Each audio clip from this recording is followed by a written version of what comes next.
यार ऐसे कैसे कर सकते हो आप हमारे साथ में? मतलब जी में आया तब आप हमें तोड़ गए, और तोड़ के आपने कह दिया साहब आज पहले तो कहा पूरा सिरोही रखेंगे, और बाद में पूरे से पार नहीं पड़ी तो आधा सिरोही रखेंगे। आधा भी नहीं, केवल 89 गांव रखेंगे, और केवल इसलिए क्योंकि तुम्हें आबू देलवाड़ा लेना है, केवल इसलिए क्योंकि आबू देलवाड़ा में रुपए मिलते हैं। तो आपको हमें रुपए नहीं देने थे, रुपए किसको देने थे?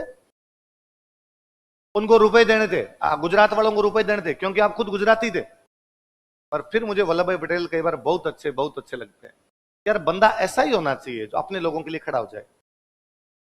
ऐसे नेता होने चाहिए जो अपने लोगों के लिए किसी भी हद पे चले जाएं, गलत हो तो है, हमें फायदा होना चाहिए।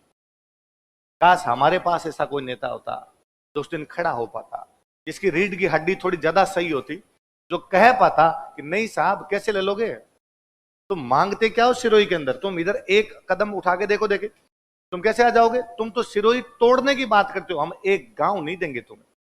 पर ऐसा करने वाला वहां पर कोई भी, वल्लभ भाई पटेल गुजरात के नेता थे, तो गुजरात की बात दिल्ली में कर रहे थे, तो गुजरात के लिए सिरोही को तोड़ गए, और आबू देलवाड़ा कहां मिला के चले गए? गुजरात में। वल्लभ भाई पटेल गुजरात के नेता थे, इसलिए संविधान सभा में बोलते थे तो उन्होंने कहा कि गुजराती को 8वीं अनुसूची में शामिल किया जाए, और गुजराती 8वीं अनुसूची में शामिल हो गई। अपने वालों से किसी से बोला नहीं गया, इसलिए राजस्थानी 8वीं अनुसूची के अंदर शामिल। गुजराती कल की भाषा है, हमारे बाद की भाषा है। गुजराती आज भी हमारी किताबें पढ़ा पढ़ा के टाइम पास कर रहे हैं। गुजराती के सिलेबस में मीराबाई पढ़ाई जाती है। उनसे कोई पूछे कि मीराबाई गुजराती में कहां लिखती थी, वो गुजरात के सिलेबस में आज भी वीरमदेव सोनगरारी बात पढ़ाते हैं। उनसे पूछा जाएगी वीरमदेव सोनगरा का गुजरात से गुजरातियों से क्या लेना देना? वीरमदेव सोनगरा हमारे जालोर का था, वो हमारे राजस्थान का था। और अपने बलवंत सिंह मेहता, माणिक्यलाल वर्मा संविधान सभा के मेंबर थे, एक एक मिनट के लिए बोले थे कि सर राजस्थानी वाला तो बेटर। ठीक सर, आपने खड़े होने का मौका दिया, इसके लिए थैंक यू है आपको। वहां कोई विरोध करने वाला नहीं था, अपनी मांग रखने वाला वहां कोई भी कर गए साहब। ये पूरा अपना जो घोड़मोड़ किया गया था, ये घोड़मोड़ अपना किया गया 26 जनवरी 1950। कब किया गया? संविधान बन रहा था उसे ठीक पहले 25 जनवरी को ये पूरा करकुरा दिया था। इसलिए 26 जनवरी को जिस दिन संविधान बना, उस दिन हमारा नाम रखा गया राजस्थान। क्या नाम रखा गया? क्योंकि पूरा राजस्थान मिल गया। सिरोही इतना टुकड़ा तो वल्लभ भाई पटेल तुम्हें देंगे ही नहीं, बाकी पूरा मिल गया तुम्हें। 19 रियासतें थी, 19 की 19 तुम्हारे पास आ गई, तो अब तुम्हारा नाम क्या हो जाना चाहिए? राजस्थान। अपना नाम राजस्थान कब पड़ा? अब भाई शास्त्री जी को बना तो दिया मुख्यमंत्री, लेकिन शास्त्री जी को मुख्यमंत्री बनाने के बाद दो लोगों का एक ही सपना है, शास्त्री जी को हटाना है। जयेंद्र नारायण व्यास और माणिक्यलाल। किस किस का सपना है? उन्हें लगता था डांस अच्छा हमें आता है, गाना अच्छा हमें आता है, और मुख्यमंत्री कौन बन जाए? हीरालाल ने ऐसा क्या किया कि ये मुख्यमंत्री बन जाए? अब भाई जयेंद्र नारायण व्यास और माणिक्यलाल वर्मा दोनों ने दिल्ली जाके शिकायतें की कि हीरालाल अच्छा आदमी नहीं है, ये तो जयपुर के राजा की कठपुतली है भाई साहब। जयपुर का राजा नचाता है, और ये राजा राज प्रमुख नहीं है, राजा ही मुख्यमंत्री है, गंगाधरी शक्तिमान है, सब कुछ वही करता है राजा। और राजा नहीं तो हीरालाल को बनाया। तब लोकतंत्र का मतलब हुआ राजाओं का राज खत्म होगा। हमारे राजस्थान में तो खत्म हुआ नहीं, हमारे राजस्थान में तब भी राजा जी की चल रही है। जो जयपुर राजा जी कहते हैं वैसा हीरालाल कर लेता है। खूब शिकायतें की, वहां डेली डेली शिकायतें की। तो भारत सरकार को लगा यार कुछ ना कुछ पंगा है। लेकिन हीरालाल शास्त्री वल्लभ भाई पटेल के खास आदमी। किसके खास आदमी? और भारत में वल्लभ भाई पटेल के बिना पत्ता नहीं हिले। तो वल्लभ भाई पटेल ने कहा टेढ़ा है पर राजस्थान का सीएम तो कौन रहेगा? इतने में साहब 1950 के दिसंबर तक जाते जाते पटेल साहब की डेथ हो गई। जयेंद्र नारायण व्यास और माणिक्यलाल वर्मा का यस वापस गए सरकार के पास, वापस जाके कहा हीरालाल क्यों बैठा है? हीरालाल राजा का चमचा है, हम सब जानते हैं इसको, इसने भारत छोड़ो आंदोलन में भी भाग नहीं लिया था। तो भारत सरकार को लगा यार मामला थोड़ा बहुत गंभीर है, इसलिए हीरालाल शास्त्री को हटाया और हटा के एक नया सीएम बनाया, CS वेंकटाचार्य। किसको बनाया? उस समय अपने राजस्थान के IAS थे ये, है ना। तब IAS नहीं बोलते थे, IAS को बोला करते थे ICS। क्या बोलते? इंडियन सिविल सर्वेंट, है ना। तो ICS हुआ करते, इनको बना दिया गया अपना मुख्यमंत्री। मुझे दो बातों पर बड़ी हैरानी होती है। एक हैरानी तो ये यार किसी IAS को मुख्यमंत्री कैसे बना सकते हो? तो IAS था भाई, मुख्यमंत्री का मतलब जनता के बीच का आदमी बने, और आपने किसको उठा के बिठा दिया हमारे ऊपर? एक IAS को बिठा दिया कि ये साहब तुम्हारा मुख्यमंत्री है। इसका मतलब राजस्थान में कोई विरोध करने वाला तो उससे भी बड़ा मुझे अचरज इस बात का कि साउथ इंडियन राजस्थान का सीएम कैसे बन सकता है? CS वेंकटाचार्य साउथ इंडियन है। क्या कोई इमेजिन कर सकता है कि तमिलनाडु का मुख्यमंत्री किसी पंजाबी को बना दिया जाए? क्या कोई इमेजिन कर सकता है कि पंजाब का मुख्यमंत्री कोई केरला का बंदा बन जाए, या राजस्थान का कोई बंदा वहां जाके बन जाए? लोग ना बाटे मार मार के मार दे। और साहब राजस्थान की जनता क्या भोली थी, जो राजस्थान की जनता ने किसको सीएम माना? CS वेंकटाचार्य। और अपने नेताओं में कोई में दम था नहीं कि नेता ये कह सकते कि साहब CS वेंकटाचार्य हमारा सीएम कैसे है। CS वेंकटाचार्य IAS है। पहली बात तो कोई डेमोक्रेटिक नेता को बना हुआ, डेमोक्रेसी से बनाओ, डेमोक्रेसी का मतलब जनता के बंदा कोई बने। CS वेंकटाचार्य राजस्थान की जनता का तो बंदा है नहीं, IAS बंदा एक, इसलिए राजस्थान के अंदर है। फिर राजस्थान से कोई लेना देना नहीं बंदे का, बंदा साउथ इंडिया का है। आप हमारे माथे पे लाके बिठा रहे हो। पर अगलों की चल रही थी, तुम्हारे यहां कोई बोलने वाला नहीं था, क्योंकि नेताओं को चाहिए प्रधानमंत्री के पद, मुख्यमंत्री के पद, मंत्रियों के पद, राजाओं को चाहिए राज प्रमुख के पद, राजाओं को चाहिए प्रिवी पर्स। काश उस दिन कोई बोलने वाला होता, काश उस दिन कोई मांग करता हमारे बारे में, ये कैसे वेंकटाचार्य क्या मांगता है हमारे अंदर। पर हम कोई मांगने वाले नहीं थे, हम कोई बात करने वाले नहीं थे, हम सीधे खड़े होने वाले नहीं थे। इसलिए राजस्थान बोलते थे सौराष्ट्र, राजस्थान, मालवा, इसको मिला के बोलते। सौराष्ट्र वाला टुकड़ा दिया गया गुजरात को। किसको दिया गया? गुजरात। तब का बॉम्बे। गुजरात वाला पोर्शन और महाराष्ट्र वाले पोर्शन को मिला के क्या बोलते? बॉम्बे। तो सौराष्ट्र वाला पोर्शन किस में मिला? बॉम्बे। वल्लभ भाई पटेल बोलने वाले हैं, इसलिए वल्लभ भाई पटेल ने वहां कहा कि सौराष्ट्र में तो राजाओं का राज था। सही है, राजस्थान में पूरे में किसका राज था? राजाओं का। तो सौराष्ट्र में भी कौन थे? राजा। ईडर, विजयनगर, हिम्मतनगर, ये सारे के सारे राजा वाले इलाके थे, तो राजाओं का राज था कि हाँ। तो राजाओं के राज का डेवलपमेंट ढंग से नहीं हुआ। हाँ, तो अब सौराष्ट्र यदि बॉम्बे में मिल जाएगा तो ये इलाका तो पिछड़ा हुआ रहेगा, और बाकी बॉम्बे तो आगे बढ़ा हुआ है पहले से, और आगे बढ़ जाएगा बाकी गुजरात महाराष्ट्र तो। हाँ, तो क्या किया जाए? तो केंद्र सरकार सौराष्ट्र के विकास के लिए अलग से रुपए दे। और केंद्र सरकार ने कहा कि हाँ, सौराष्ट्र के विकास के लिए अलग से रुपए दिए जाए। उधर बॉम्बे में एक इलाका और मिला गया, विदर्भ। विदर्भ का जो इलाका है, नागपुर के आगे वाला जो इलाका है, वहां पर भी राजा हुआ करते, और वो भी उधर बॉम्बे में मिला है। वल्लभ भाई पटेल ने वापस कहा कि विदर्भ और मिला दिया आपने, मराठवाड़ा क्या बोलते हैं उसको, ये और मिला दिया आपने, इसका भी विकास नहीं हुआ, इसके लिए भी पैसे दो। भारत सरकार ने कहा मराठवाड़ा के विकास के लिए भी पैसे दिए जाएंगे, और सौराष्ट्र के विकास के लिए भी। सौराष्ट्र वाले क्षेत्र को बोलते हैं काठियावाड़। क्या बोलते हैं? तो काठियावाड़ के लिए भी पैसे देंगे, और मराठवाड़ा के लिए भी क्या देंगे? पैसे। क्यों दोगे पैसे? क्योंकि यहाँ राजाओं का राज था, इसलिए इनका डेवलपमेंट सही ढंग से नहीं हुआ, इनका डेवलपमेंट सही ढंग से होना चाहिए, इसके लिए इनको क्या मिलने चाहिए? पैसे। हमें कोई आपत्ति नहीं, यदि कोई भाई अपना कमजोर रह जाता है, उसकी अंगुली पकड़ के चलाने का अधिकार हमें। यदि वो भाई पीछे रह जाता, हमें खड़े होना चाहिए कि वो भाई हमारे बराबर आ जाए, बराबर लाने का अधिकार है। ठीक बात। वो पैसे आज दिन तक मिल रहे हैं, भारत सरकार आज दिन तक पैसे देती है मराठवाड़ा और काठियावाड़ के विकास के लिए। कोई बात नहीं, बाद में जब बॉम्बे के दो टुकड़े हो गए, एक हो गया गुजरात और एक हो गया महाराष्ट्र, तो गुजरात को पैसे मिलने लगे काठियावाड़ के, महाराष्ट्र को किसके पैसे लगे? मराठा। और जम्मू कश्मीर, हिमाचल प्रदेश, उत्तराखंड, इनको बोलते हैं विशेष राज्य। क्या बोलते हैं? तीन ये सात वो 7 सिस्टर्स, उनको भी बोलते हैं विशेष राज्य। और जो विशेष राज्य है उनको भी भारत सरकार द्वारा एक्स्ट्रा रुपए दिए जाते हैं डेवलपमेंट के लिए। क्यों? तो हम कहते हैं भाई 7 सिस्टर में तो जनजातियां रहती है भाई साहब, जनजातियों का विकास होना जरूरी है, इसलिए थोड़े रुपए एक्स्ट्रा दो यार उनको। ठीक है, कोई बात नहीं, हमारे भाई यदि पिछड़े में उनको बराबर लाइए। अच्छा, आप जम्मू कश्मीर, हिमाचल प्रदेश, उत्तराखंड को क्यों बोलते हो विशेष राज्य? जब पहाड़ी क्षेत्र है, जोग्राफिकल कंडीशंस बहुत एडवर्स है, वहां पर होता ही नहीं है कुछ लोगों के वहां पर पहाड़ों के अंदर, इसलिए उनको भी थोड़ा अलग से दिया जाना चाहिए। ठीक बात। यदि किसी के रहने सहने की व्यवस्था अच्छी नहीं हो तो उनको भी हमें बराबर लाने का अधिकार है। पर यदि ज्योग्राफिकल कंडीशन खराब होने के कारण रुपए दिए जाते हैं, यदि जनजातियों के कारण रुपए दिए जाते हैं, यदि राजाओं के इलाके होने के कारण रुपए दिए जाते हैं, तो हमारे 75 साल से कौन खा गया? हमारे पैसे भारत सरकार 75 साल में कैसे खा गई? हम पूरे के पूरे राजाओं के इलाके थे, फिर तो हम भी पिछड़े में। अजमेर को छोड़ के पूरा का पूरा हमारा राजस्थान राजाओं का था। और यदि ज्योग्राफिकल कंडीशन खराब होने को विशेष राज्य का आधार है, हम थार के मरुस्थल का 66% लेके बैठे हुए, तो हमसे ज्यादा खराब किसका होगा? और यदि जनजातियां इसका आधार है, तो सिरोही से लेके प्रतापगढ़ तक पूरे में जनजातियां, वो पैसे कौन दे? पर ना तब किसी ने मांगे, ना आज कोई मांगता है। उससे भी बड़ी बात, क्या हमें पता है कि हमें नहीं मिले? उससे बड़ी बात क्या हमारे नेता ये जानते हैं कि बाकियों को मिलते हैं? न तो कोई जानता है न कोई मांगता है। हम पता नहीं किस दुनिया के लोग हैं, कितने भले संतोषी जीव हैं, जिन्होंने उसके बावजूद कभी नहीं कहा कि ये हमारे साथ अन्याय हुआ है।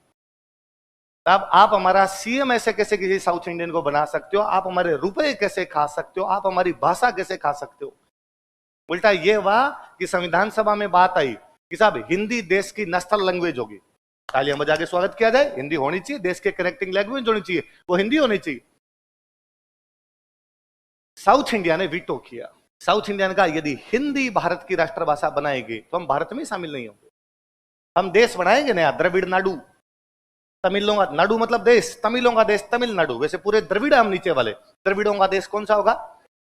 और इसलिए नेहरू जी ने कहा कि नहीं भाई, यदि घर में कोई भाई विरोध करता है तो उस भाई को मनाना हमारा अधिकार है।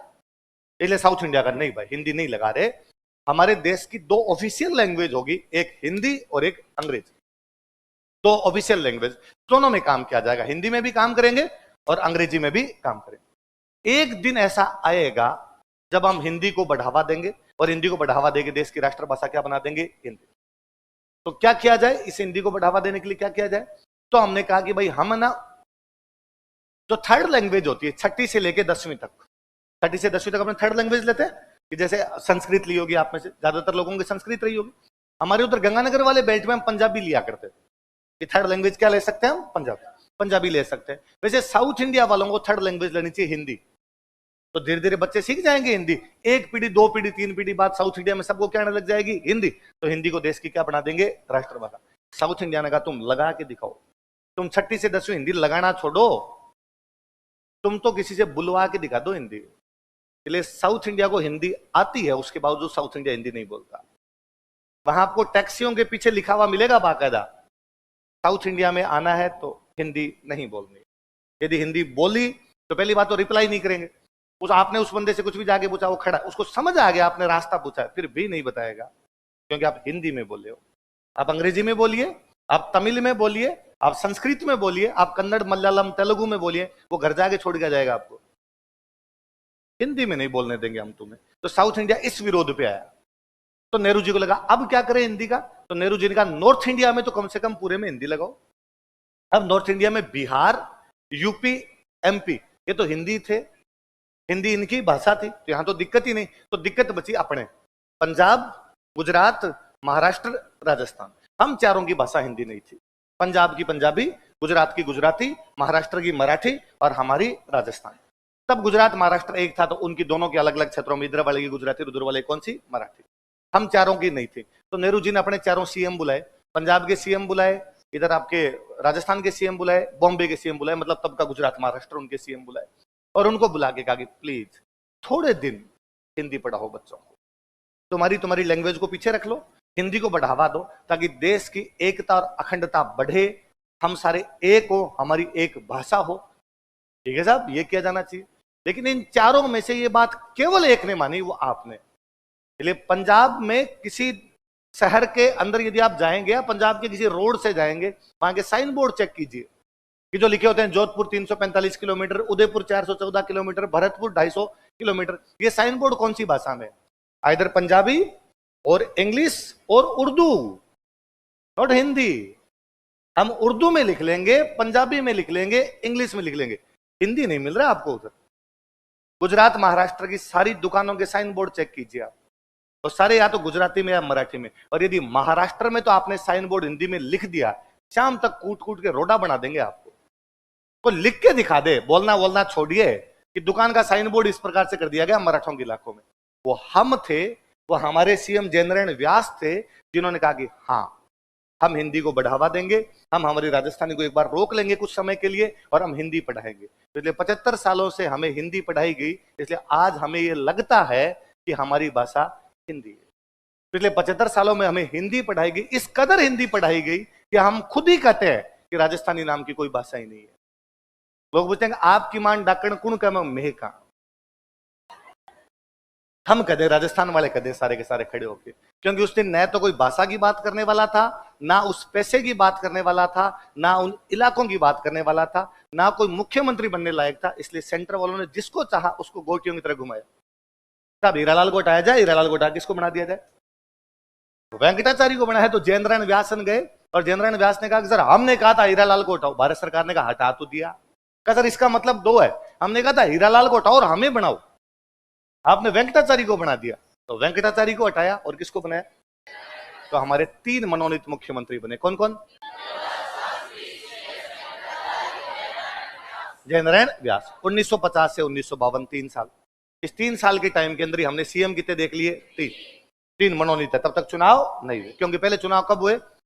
1952। अब 1952 में चुनाव होते हैं। अब 1952 में चुनाव हुए तो भाई सारे के सारे नेताओं को आगे भाई चुनाव लड़ो। अपने सिटिंग सीएम कौन है? पूरे भारत में उन दिनों एक ही पार्टी हुआ करती, उस पार्टी का नाम था कांग्रेस। क्या नाम था? पहले पूरे भारत में एक ही पार्टी जीतने वाली थी, पार्टी कौन सी थी? कांग्रेस। एक आर्य समाज के एक नेता हुआ करते, उनका नाम था करपात्री जी महाराज। क्या नाम था? और करपात्री जी महाराज ने अपनी पार्टी बना ली, उस पार्टी का नाम था राम राज्य परिषद। क्या नाम था? हम राम राज्य लाएंगे, इसलिए पार्टी का नाम क्या कर दिया? राम राज्य। राम राज्य मतलब अच्छा राज्य, है ना? तो अच्छा राज्य बनाएंगे हम, जैसा राम जी के टाइम में राज्य था वैसा राज्य बनाएंगे, इसलिए नाम क्या रख दिया गया उसका? गांधी जी का सपना था कि भारत को एक दिन क्या बनाना है? राम राज्य। करपात्री जी महाराज ने कहा लो पार्टी का नाम ही क्या कर देते हैं? राम राज्य परिषद। अपने जोधपुर में एक राजा है, उस राजा का नाम है हणवंत सिंह। क्या नाम है? हणवंत सिंह ने उन राम राज्य परिषद वालों को कहा कि यार ये राम राज्य परिषद तुम चुनाव लड़ोगे क्या राजस्थान? उनका हम लड़ेंगे। तो कहा मारवाड़ की टिकटें मेरे को दे दो, मारवाड़ का जिम्मेदारी मेरे को दे दो, मारवाड़ में मेरे हिसाब से बंदे खड़े कर दूंगा। तो कहा तुम जीत तो जाओगे क्या? राजा हो, राजाओं को जनता कहाँ वोट देगी भाई साहब? जनता का। उन्होंने कहा विश्वास करो इतना तो आप मेरे को ये दे दी जाए। इसलिए राम राज्य परिषद ने मारवाड़ की जिम्मेदारी जोधपुर के राजा को दे दी। जोधपुर के राजा का नाम क्या है? वह जोधपुर का राजा जिस पर ये क्लेम है, जिस पर ये वो आरोप है कि जोधपुर का राजा पाकिस्तान में मिलने का प्रयास कर रहा था, वो जोधपुर का राजा कौन है? हणवंत सिंह। कहा जाता है कि भाई जिन्ना से बाकायदा मीटिंग हुई थी और जिन्ना ने हणवंत सिंह को यह कहा था कि मैं तुम्हें खाली कागज दे दूंगा और तुम भले तुम पाकिस्तान के अंदर शामिल हो जाओ। तब उस दिन हणवंत सिंह ने वहां कहा था कि मैं तुम्हें घर पे सोच के बताऊंगा। लेकिन बाद में हणवंत सिंह ने इधर वीपी मेनन और वल्लभ भाई पटेल से भी बातचीत की, और वीपी मेनन अपनी बुक में लिखते हैं, क्योंकि रियासती सचिवालय के सचिव कौन थे? वीपी मेनन। तो वीपी मेनन अपनी बुक में लिखते हैं कि हमने वहां हणवंत सिंह को बुला के कहा कि भाई तुम पाकिस्तान में कैसे शामिल हो सकते हो? तो उसने कहा उधर मुझे खाली कागज दिया जा रहा है और उसके अंदर मुझे कहा जा रहा है कि तुम कुछ भी दे दो, मैं कुछ भी लिख दो, हम तुम्हें इतना दे देंगे। तो जब पाकिस्तान इतना कुछ दे रहा है तो मैं पाकिस्तान में शामिल क्यों ना हो जाऊं? तो वीपी मेनन कहता कि मैंने उनको 2 कागज निकाल के दिए कि 2 कागजों पे कुछ ही लिख दो, और यदि पाकिस्तान वालों ने नहीं दिया तो तुम क्या कर लोगे? तो वीपी मेनन ऐसा लिखते हैं हणवंत सिंह ने मेरी बंदूक लगा दी थी और बंदूक लगा के कहा था कि मैं तुम्हें मार दूंगा यहीं पर। वीपी मेनन ऐसा कहते हैं कि मैंने तब कहा था कि तब कहां चले गए थे तुम जब देश में अंग्रेज थे? अंग्रेजों के सामने तुमने बंदूक क्यों नहीं उठाई? माउंटबेटन आता है, माउंटबेटन इनके बीच में वापस शांति सुनती करके साइन करवा देता है। तो जोधपुर के राजा पर एक क्लेम है कि जोधपुर का राजा कहां मिलना चाहता था? पाकिस्तान में मिलना चाहता था। उस जोधपुर के राजा ने कहा कि हमें ये सारी सीटें दे दी जाए। ठीक है साहब। अब राजस्थान में मुख्यतः 2 पार्टियां चुनाव लड़ रही है। एक पार्टी तो कौन सी है? कांग्रेस। पर मारवाड़ में कांग्रेस के अलावा एक और पार्टी है, राम राज्य। अपने प्रजामंडल वाले सारे नेता चुनाव लड़ रहे हैं। आपके माणिकलाल वर्मा लड़ रहे हैं, गोकुल भाई भट्ट लड़ रहे हैं, भोगीलाल पांड्या लड़ रहे हैं, जयनारायण व्यास लड़ रहे हैं। जितने जितने हमने नाम पढ़े सारे के सारे क्या लड़ रहे थे? चुनाव। ये सारे चुनाव किस लड़ रहे हैं? कांग्रेस। क्योंकि प्रजामंडल किसका सहयोग करने लगी थी? कांग्रेस। तो प्रजामंडल नेता किसमें शामिल हो गए बाद में? कांग्रेस। ये प्रजामंडल वाले सारे नेता चुनाव हार गए। इनमें से सिंगल आदमी चुनाव नहीं जीता था। जोधपुर के राजा सारी सीट जीत गए। जिस राजा पर क्लेम है कि वो पाकिस्तान जाना चाहता था वो सारी सीटें जीता है। जिन नेताओं के बारे में कहा जाता है कि इन्होंने आजादी दिलाई, जनता ने इनको टक्का वोट नहीं दिया। आजादी के 5 साल बाद, आजादी कितने साल बाद? 5 साल। 47 में आजाद हुआ देश, और ये बातें कब की हो रही है? जयनारायण व्यास में तो उससे बुरी हुई। सिटिंग सीएम है जयनारायण व्यास, कुर्सी पे बैठा हुआ सीएम। इस बात को आप यूं समझिए कि अशोक गहलोत राजस्थान की किसी सीट से चुनाव हार जाए, भाई आपने कह सकते हैं मैं आप कहोगे सर कांग्रेस की भले एक सीट नहीं है, सारी जगह हार सकता है, पर सीएम खुद की सीट तो निकाल ही लेगा। अपनी सीट का तो फर्क पड़ता ही है ना, कि वो सीट तो, या किसी वसुंधरा जी की गवर्नमेंट है, बीजेपी की कोई सीट नहीं है, पर वसुंधरा जी अपनी सीट तो कम से कम निकाल ही लेंगे। यही होता है लगभग। भाई सीएम का खुद का तो विश्वास है ये सीट तो निकलेगी, वो सीट भी यदि आ रहे हैं इसका मतलब तो बहुत बुरी स्थिति है आपकी।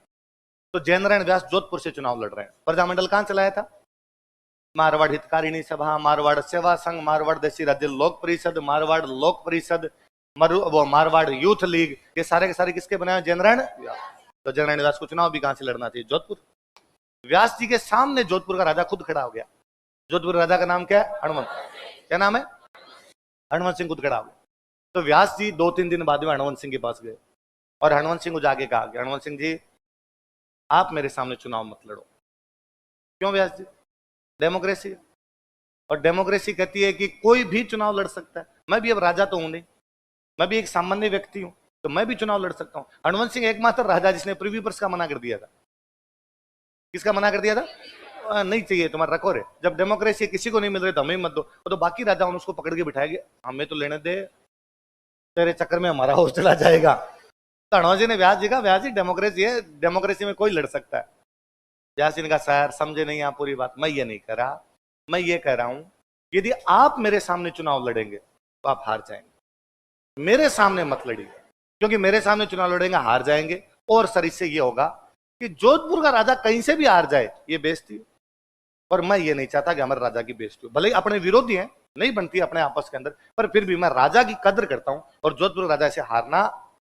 हनुमंत सिंह का व्यास जी, बिस्किट लो, बिस्किट चाय के साथ, अकेले चाय नहीं पीते, नरणाबासी एकदम, बिस्किट और खा लो, बाद में बात करते हैं। चाय खत्म हुई तब हनुमंत सिंह ने व्यास जी कहा, व्यास जी मैं जोधपुर का राजा, पूर्व राजा हनुमंत सिंह खुद चुनाव लड़ रहा हूं जोधपुर से आपके सामने। यदि मैं ना लड़ूं और मैं जोधपुर की जनता को यह कह दूं कि मेरी तरफ से व्यास जी के सामने पत्थर चुनाव लड़ रहा है, ये ईंट है, ये चुनाव लड़ेगी, व्यास जी विश्वास मानिए जोधपुर की जनता ईंट को वोट देगी, आपको नहीं देगी। इसलिए अपने दिमाग की गलतफहमियां बाहर निकाल के रखना आप सारी। व्यास जी को 2-3 दिन बाद समझ में आ गया कि बाटा जीत सकता है, मैं यहां से जीते। तो व्यास जी ने एक जगह से और चुनाव लड़ लिया, जालोर। कहां से लड़ लिया? कोई आदमी 2 सीट से खड़ा हो सकता है, तो व्यास जी 2 सीट से खड़े हो गए, जोधपुर से भी खड़े हो गए, कहां से खड़े हो गए? जोधपुर के राजा ने जालोर में भी अपना एक बंदा खड़ा कर दिया कि वहां भी व्यास जी के सामने खड़े हो जाओ। दोनों जगह से व्यास जी की जमानत जब्त है। 10% वोट नहीं मिले हैं व्यास जी को, न तो जोधपुर में न जालोर में, दोनों जगह से। इधर से राजा खुद जीत गया, उधर से राजा का बंदा जीत गया। सिटिंग सीएम 2 जगह से चुनाव लड़े, जमानत जब्त हो जाए। और आप कहते हो साहब हमने प्रजामंडल चलाया था, जनता हमारे साथ में थी, ठीक, बोली बोली बातें करते हो। व्यास जी छोड़िए, ये पंछीडेन, फलाना गांधी, ढींगड़ा गांधी, सारे चुनाव हारे, कोई नहीं जीता। समस्या राजस्थान में आई कि सीएम किसको बनाए? कांग्रेस मर पड़ के बहुमत तक पहुंच गई थी। राजस्थान में सीटें थी 160, कितनी थी? चुनाव जीतने के लिए, सरकार बनाने के लिए चाहिए 81, कितनी चाहिए? कांग्रेस की ले दे के 82 आई, पूरी पूरी गवर्नमेंट बन सकती है। मारवाड़ में तो सफाया हो गया पूरे के अंदर, कांग्रेस को सीट ही नहीं मिली, राजा सारी की सारी सीट जीत गया था इधर से। तो इधर कोई बाकी राजस्थान में इनको ले देगी, कितनी सीटें आई? जबकि पूरे इंडिया में हालत ये थी कि मान लो यूपी में सीट है 200, कांग्रेस कितनी जीत गई? 180। बंगाल में सीट कितनी? मान लो 150, कांग्रेस कितनी जीत गई? 135। तो क्लीन स्वीप मारती थी कांग्रेस, अपने यहां गुडालिए थी, गुडालिए, जैसे जैसे करके कोहनियों के बल कितनी सीट जीते थे। अब बात है 82 में सीएम कौन बने? क्योंकि सीएम कैंडिडेट सारे हार गए। व्यास जी बन सकते थे, व्यास जी हार गए। मणिकलाल वर्मा बन सकते थे, वो हार गए। गोकुल भाई भट्ट कांग्रेस के अध्यक्ष थे, वो हार गए। वाकड़ के गांधी, फलाणजी गांधी, ढिंगड़े गांधी, हीरालाल शास्त्री जीते, तो हीरालाल शास्त्री ने एमएलए का चुनाव नहीं लड़ा, एमपी का लड़ा। उनको पता था राजस्थान में नेतागिरी तो करने नहीं देंगे व्यास और वर्मा, इसलिए अपने दिल्ली की नेतागिरी करते हैं, इसलिए वो उधर लड़ गए अपने। अब राजस्थान का सीएम कौन बने? तो बिल्ली के भाग का छिंका टूटा, और व्यास जी की एक थैली पकड़ते टीकाराम पालीवाल। कौन थे? और व्यास ने कहा कि हमारी तरफ से सीएम किसको बना दिया जाए? टीकाराम पालीवाल। पहले कौन बने? टीकाराम। तो राजस्थान के पहले इलेक्टेड सीएम कौन थे? पर जयनारायण व्यास और माणिकलाल वर्मा का एक ही सपना है, हमें क्या बनना है? सीएम। पर हार गए दोनों, तो सीएम कहां से बने? इसलिए सीएम किसको बनाना पड़ा? टीकाराम पालीवाल। हाँ, जनता इनके साथ नहीं थी। कोई क्यों हारता है? अब कोई हारता है, इसका मतलब जनता उसके साथ नहीं थी। क्यों नहीं होती? क्योंकि उसमें लखन नहीं होते, बस। History is written by victors है, इतिहास विजेताओं का है। कांग्रेस की गवर्नमेंट थी इसलिए प्रजामंडल है। चलो, तो पहले कौन बन गए अपने? टीकाराम। व्यास जी को सीएम बनना। किशनगढ़ में एक एमएलए जीत के, चांदबल मेहता। कौन जीत के? उनसे इस्तीफा दिलवाया गया कि आप एमएलए का सीट छोड़ दो। एमएलए की सीट छोड़ी गई। अब यदि कहीं पर एमएलए की सीट खाली हो जाती तो वहां पर दोबारा चुनाव होंगे, बाई इलेक्शन, उपचुनाव, क्या बोलते हैं, उपचुनाव। तो किशनगढ़ सीट पे उपचुनाव होते हैं। जयनारायण व्यास किशनगढ़ से चुनाव लड़ते हैं। कहां से चुनाव लड़ते हैं? क्योंकि व्यास जी को पता था कि जोधपुर में तो फिर भी नहीं जीतने देंगे। जोधपुर का राजा, जिस दिन चुनाव का रिजल्ट आया था उस दिन डेथ हो गई। जिस दिन चुनाव का रिजल्ट आया था, जोधपुर का राजा, जोधपुर का रिजल्ट आया, यहां पर जीत गए जोधपुर के राजा, तो जोधपुर राजा प्लेन में जालोर जा रहे थे कि जालोर वाला रिजल्ट पता करते हैं। राजा खुद प्लेन उड़ा रहे थे, साथ में राजा की गर्लफ्रेंड थी जुबेदा। प्लेन क्रैश होता है, तो ये तुम्हें आज पता चला? पूरी मूवी है जुबेदा, मनोज वाजपेयी, रेखा करिश्मा कपूर की मूवी है जुबेदा, पूरी मूवी है जुबेदा। जुबेदा के बेटे फिल्मों के बहुत बड़े डायरेक्टर हैं, अनूर हुसैन बहुत बड़े डायरेक्टर थे। तो ये पूरे का पूरा जो था, प्लेन क्रैश कर गया, प्लेन क्रैश कर गया तो राजा की उसमें क्या हो गई, डेथ। तो जोधपुर में यदि राजा की डेथ हुई तो जोधपुर में भी दोबारा चुनाव होंगे। व्यास जी फिर भी नहीं लड़े, क्योंकि व्यास जी को पता था कि जोधपुर की जनता फिर भी मेरे को वोट है। किशनगढ़ वाले बापड़े भले थे, किशनगढ़ वाले ये जानते थे इस बात को, यदि व्यास जी जीते तो व्यास जी सीएम बनेंगे। व्यास जी सीएम के दावेदार तो ही, तो व्यास जी क्या बनेंगे, सीएम। इसलिए किशनगढ़ वालों ने व्यास जी को जिता के भेजा, इसलिए व्यास जी जीत के आए। टीकाराम पालीवाल को हटाया और दूसरे निर्वाचित मुख्यमंत्री कौन बने? 6 महीने के अंदर ही चुनाव के 6-7 महीने बाद में जयनारायण व्यास अपने सीएम बन जाते। दूसरे लिखो जयनारायण व्यास। ऐसी बेइज्जती आज तक 2 ही लोगों की हुई है, एक तो टीकाराम पालीवाल की कि मुख्यमंत्री से हटा के क्या बना दिया गया, उप मुख्यमंत्री। या देवेंद्र फडणवीस, महाराष्ट्र वाले देवेंद्र फडणवीस पिछली बार थे मुख्यमंत्री, इस बार है उप मुख्यमंत्री। ऐसे बढ़ना जरूरी थोड़ी है, सीट छोड़ो ने, डिमोशन कैसे करवाया जा सकता है किसी से? मतलब ये तो ठीक वैसा ही हुआ कि भाई आप पहले तो एमएलए बने थे, अगली बार कहे सरपंच का चुनाव लड़ ले, तो गांव के अंदर प्रधान बन जाए, ये बन जाए। क्यों बन जाए यार, बंदा आगे प्रमोशन करे, डिमोशन क्यों करवाए अपना? पर सीट ऐसी चीज है जी। टीकाराम जी को लगा पिछली बार ही आपने तो बिल्ली के भाग का छिंका टूटा था, मुख्यमंत्री वैसे नहीं बनाते, अब अपने उप मुख्यमंत्री बना रही है, भी तो बहुत बड़ी बात है। 3 इडियट मूवी देखी है? तो उसमें एक डायलॉग है कि जब हम फेल होते हैं तो उतना दुख नहीं होता, जब दोस्त पास होता है तब ज्यादा दुख होता है। जयनारायण व्यास और माणिकलाल वर्मा दोनों दोस्त थे, दोनों फेल हो गए थे, दोनों राजी थे। पहले दोनों का दुख एक ही था, हीरालाल शास्त्री, उसको हटाना चाहते, दोनों मिलकर लड़ रहे थे। लेकिन अब जयनारायण व्यास तो बन गए सीएम, माणिकलाल वर्मा अभी पंछीड़ाई गा रहे हैं। इसलिए माणिकलाल वर्मा के जीवन का एक ही सपना है, किसको हटाना है? किसको हटाना है? जयनारायण व्यास को हटाना है। तो जयनारायण व्यास के खिलाफ जाके शिकायतें की। ठीक वही शिकायतें माणिकलाल वर्मा ने जयनारायण व्यास के खिलाफ की जो जयनारायण व्यास और माणिकलाल वर्मा मिलकर हीरालाल शास्त्री के खिलाफ करते कि राजा का आदमी। हुआ यह था कि जोधपुर के राजा ने राम राज्य परिषद वाली सीटें जीती। अब जोधपुर का राजा मर गया तो राम राज्य परिषद तो बिखरनी है, तो राम राज्य परिषद वाले एमएलए कांग्रेस ज्वाइन कर गए। जयनारायण व्यास ने उनको समझाया, देखो राजा जी तो गए, अलग पार्टी में बैठे बैठे क्या करोगे, मेरे पास आ जाओ। तो राम राज्य परिषद वाले क्या ज्वाइन कर गए। तो अब इन्होंने जाके कहा माणिकलाल वर्मा के साहब, वे बंदे जो कांग्रेस को हरा के जीते थे वो अब किसमें है? जो दिन रात कांग्रेस को गालियां निकालते थे वो किसमें है? कांग्रेस। और वो चलाते हैं जयनारायण व्यास को। जयनारायण व्यास की नहीं चल रही भाई साहब, लगातार जाके शिकायतें की, लगातार जाके शिकायतें की। तो भारत सरकार को लगा मामला उलझा हुआ है कुछ ना कुछ, तो भारत सरकार ने 2 सुपरवाइजर भेजे। क्या भेजे? जाओ जयनारायण व्यास से बात करो। आए जयनारायण व्यास के पास और जयनारायण व्यास को कहा, व्यास जी आपके खिलाफ शिकायतें हैं। और माणिकलाल वर्मा ने कहा कि भ्रष्ट आदमी है। और जयनारायण व्यास शायद ऑल इंडिया के एकमात्र सीएम है जिन पे भ्रष्टाचार के चार्ज थे जब वो थे, और वो भी भ्रष्टाचार के चार्ज भी 120 का, ये आपके 420 का, 420 का, 420 का मुकदमा था जयनारायण व्यास के खिलाफ। आज दिन तक एकमात्र सीएम यही रहे होंगे अपने कि जिनके खिलाफ 420 का मुकदमा हो गया था। तो ऐसा 420 का मुकदमा, 420 का मुकदमा इस आदमी के खिलाफ, और इसको हटाया जाए। तो व्यास जी के पास आए, व्यास जी को कहा, व्यास जी आपकी शिकायतें। व्यास जी ने कहा माणिकलाल वर्मा खुद तो जीता नहीं और इसलिए शिकायतें करता रहता है, वर्मा जीतना पड़ता है मुख्यमंत्री बनने के लिए। माणिकलाल वर्मा ने कहा कि व्यास जी, क्योंकि सास भी कभी, पहले आप भी यही थे है ना, आप भी एकदम हारे हुए थे, तो फालतू की पंचायती नहीं करते। अब ये जीत के आगे किशनगढ़ से, इसलिए हम पर बैठे हुए हो। तब जयनारायण व्यास ने कहा, इतना ज्यादा आपको लगता है ना कि मैं मुख्यमंत्री पद पर रहने लायक नहीं हूं, कैसे लगता है आपको? तो कहा साहब आपके साथ एमएलए ही नहीं है। वर्मा जी कह रहे एमएलए मेरे साथ है, व्यास जी के साथ नहीं। व्यास जी ने कहा अच्छा, इस वर्मा के साथ में एमएलए तो वोटिंग करवा लो, एमएलए की वोटिंग करवा ली जाए, जिसकी तरफ ज्यादा एमएलए आएंगे उसको क्या मान लिया जाए।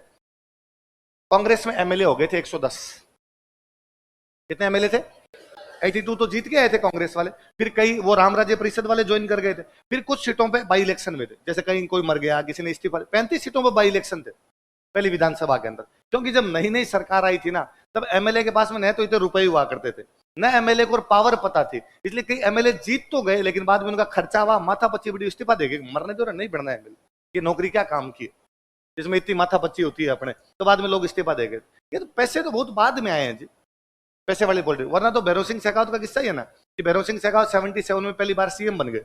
सीएम बन गए तो अब दिल्ली सीएम को तो खूब देर तक काम करना पड़े, लेट नाइट घर जाते थे। दिन उनकी माँ ने पूछा कि भैरू आ किसी नौकरी लागे हो रहे, रोटी टाइम पर को नहीं खा रहा है, आ नौकरी छोड़ दे, कोई बाणी एक जाके नौकरी कर ले अपने, ताकि टाइम पर घर है तो कोई दुकान में जाके नौकरी कर ले, सीएम वाली नौकरी करने। तो लोगों को पता ही नहीं था यार पावर क्या होती है और होती है। तो खूब सारे एमएलए अपने इस्तीफे देंगे, इस्तीफे देंगे, वहां पर बाई इलेक्शन हुए, बाई इलेक्शन हुए तो अब कांग्रेस की सरकार आई हुई है, सरकार आई हुई तो वहां से एमएलए भी किसके जीते, कांग्रेस के। तो कांग्रेस के एमएलए कितने हो गए, अब क्या भाई सीएम के लिए वोटिंग होगी। तो व्यास जी ने कहा सामने चुनाव कौन लड़ेगा, इधर तो मैं हूं, मेरे सामने कौन लड़ेगा, ये वर्मा तो खुद ही आ रहा हुआ है। वर्मा जी ने कहा हमारे पास एक यंग लड़का है, मोहनलाल सुखाड़िया। कौन है, मात्र 38 साल का लड़का। कितने साल का, 38 साल। हा? मात्र। राहुल गांधी 57 साल का युवा है भाई, 50-52 तो है ही, कितना 52-53 आराम है राहुल गांधी, है ना, 54 का यदि युवा नेता है तो सुखाड़िया जी 38 में तो युवा है। और यदि मैं सुखाड़िया जी को कह दूंगी युवा नहीं है, फिर तो मैं बूढ़ा हूं। ऐसा अपने ये स्वीकार 34 का मैं हो गया, तो तुम तो कह दोगे कि बस सर 2-1 साल और है, बाद में लाठी से चलना पड़ेगा सर आपको। ऐसा नहीं है। चलो, तो जयनारायण व्यास ने कहा मेरे सामने चुनाव कौन लड़ेगा, तो कहा तुम्हारे सामने चुनाव लड़ेगा मोहनलाल सुखाड़िया। मात्र कितनी साल के, व्यास जी ने कहा सुनो, इस सुखाड़िया की जितनी उम्र है ना, इतने साल पॉलिटिक्स करते हो गए साहब। कब से डांस करना शुरू किया था मैंने, आज का नहीं, मैं दौड़े आ गए दौड़े, और सुखाड़िया लड़ेगा मेरे सामने चुनाव। वर्मा जी ने कहा हमारी तरफ से तो यही। तब भाई साहब वोटिंग हुई, वोटिंग के अंदर व्यास जी को वोट मिले 51। कितने मिले, सुखाड़िया को वोट मिले 59। तो राजस्थान के तीसरे सीएम कौन बने, पहले कौन थे, टीकाराम पालीवाल, दूसरे जयनारायण व्यास, तीसरे 2 साल में 3 सीएम।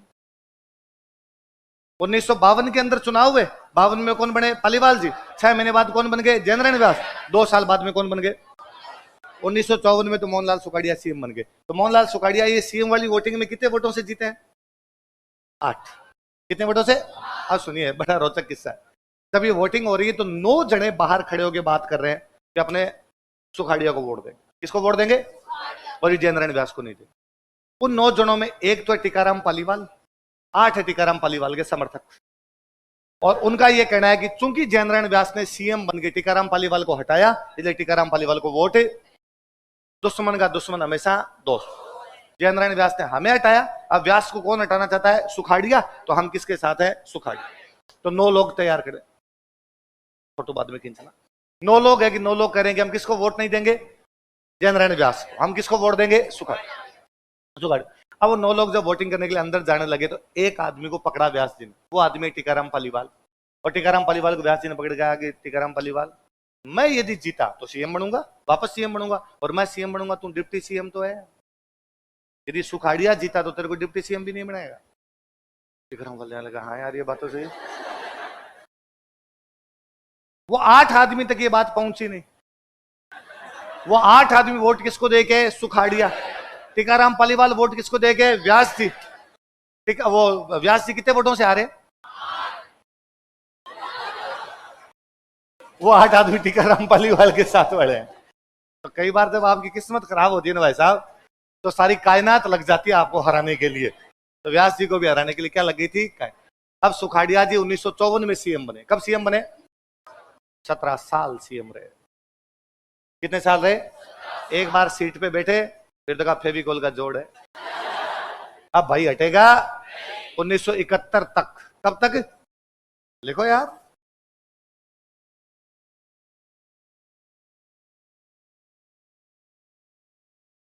1954 से 1900। कोई पूछे राजस्थान के सबसे यंग सीएम कौन थे? राजस्थान के सबसे लंबे समय तक रहने वाले सीएम कितने साल? और आप इस पे गौर कीजिए, 38 साल की उम्र में एक लड़का सीएम बनता है। कितने साल की उम्र में? 55 साल की उम्र में रिटायर ही हो गया भाई। 17 साल 38 17 कितने हो गए? 55 साल की उम्र में रिटायर ही हो गया। और 55 साल की उम्र में जब रिटायर हुआ है तब तक कितने साल सीएम रह गया? अल्लाह यदि किसी को पॉलिटिकल करियर दे तो ऐसा दे। लोगों को 55 साल में एमएलए का टिकट मिलता है, एमएलए का टिकट मिलता है, तो भी पोस्टर पे लिखवाते हैं युवा दिलों की धड़कन। यहां 55 साल में तो बंदा सीएम के पद से हट गया, कितने साल रह के? तो यहां तो किसी से पॉलिटिक्स करवाए नहीं, पॉलिटिक्स करवाए तो कैसी करवाए?